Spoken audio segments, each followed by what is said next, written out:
Bonjour à toutes et bienvenue sur Rebond, le podcast qui te fait découvrir les secrets et les clés de la persuasion et de la prise de parole en public.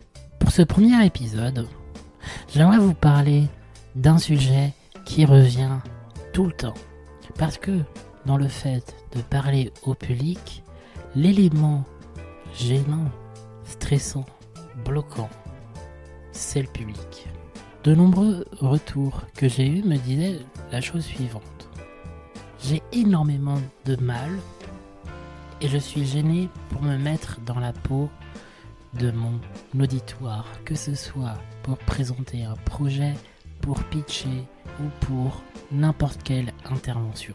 Et j'ai l'impression de rester dans des suppositions. C'est une erreur pour 3 raisons.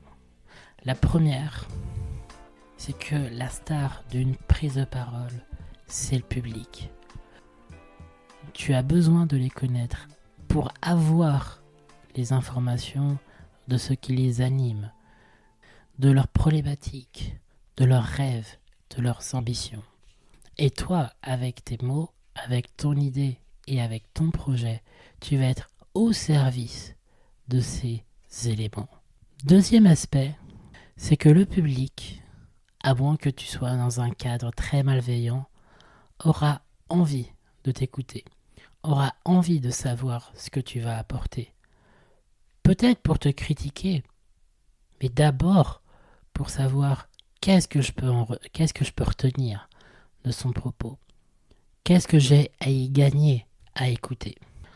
Le public n'est pas contre toi, mais il est avec toi, à la condition que tu sois à son service. La star d'une prise de parole, c'est jamais toi. Aristote disait ceci, que la crédibilité d'un orateur ou d'une oratrice se faisait sur 3 points.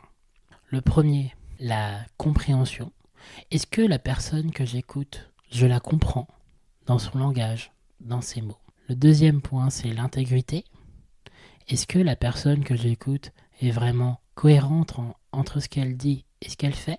Et la troisième, c'est le dévouement. Est-ce que la personne est vraiment au service du public? Ces 3 éléments sont les plus importants pour inspirer confiance, pour être crédible et pour donner envie aux gens de vous croire. Alors, le plus important dans la phase de préparation, c'est d'avoir de l'empathie pour votre public, auditoire, prospect, équipe.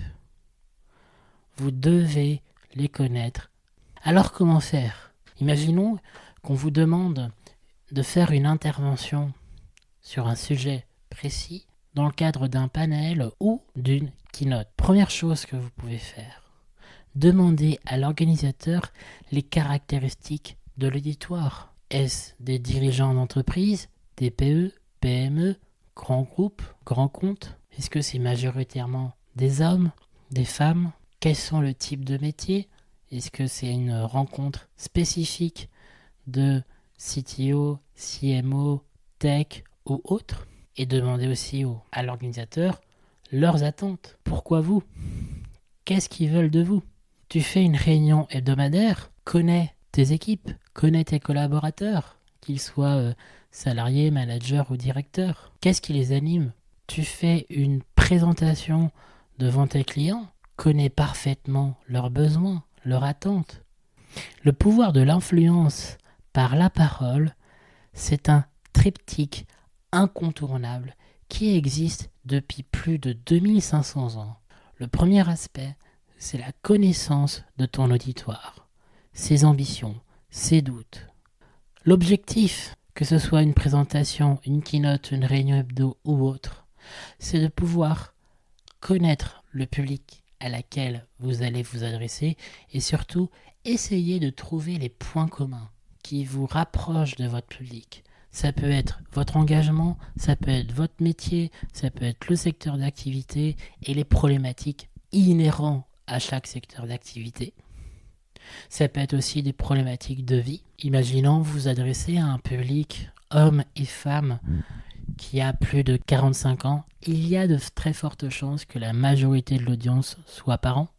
Et donc vous pouvez faire un exemple, une image avec la vie de parents. Le but est de trouver les points communs, les choses qui vont parler à votre auditoire.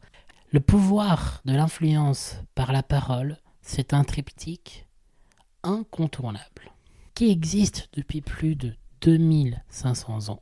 Le premier, c'est la connaissance de ton auditoire.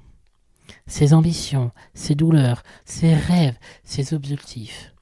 Vous devez avoir le maximum d'informations sur votre public, sur vos clients, sur votre équipe. C'est ultra important. Sans cela, vous allez forcément avoir une parole qui ne va pas impacter, mémorable, qui ne va pas engager. Le second aspect de ce triptyque, c'est toi. Toi qui es en train d'écouter. Le public ne veut pas écouter de masques, de mots corporate, mais par contre, il veut entendre ton expérience, tes réussites ou tes échecs, tes apprentissages, tout ce qui te rend unique, que ce soit ton histoire personnelle, professionnelle ou celle de tes clients, ne soit pas formaté à ce qu'on t'impose de dire. Enfin, le dernier aspect de ce triptyque, c'est le fond et la forme de ce que tu vas dire. Que ce soit le message, les mots, la manière dont tu parles, ton style vestimentaire. C'est la manière dont le public va te percevoir. Est-ce que tu es compétente? Est-ce que tu es charismatique? Est-ce que tu es experte? Est-ce que tu as une aura? Etc. etc. Le deuxième aspect permet que toi tu sois fier de toi-même. Et le troisième aspect, c'est pour que le public, l'auditoire, puisse te faire confiance.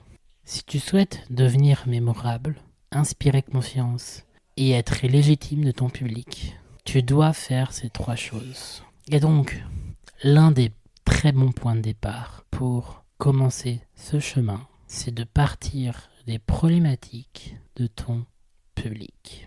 À partir de là, tu vas pouvoir dérouler ta préparation et tu vas multiplier tes chances que le public passe à l'action.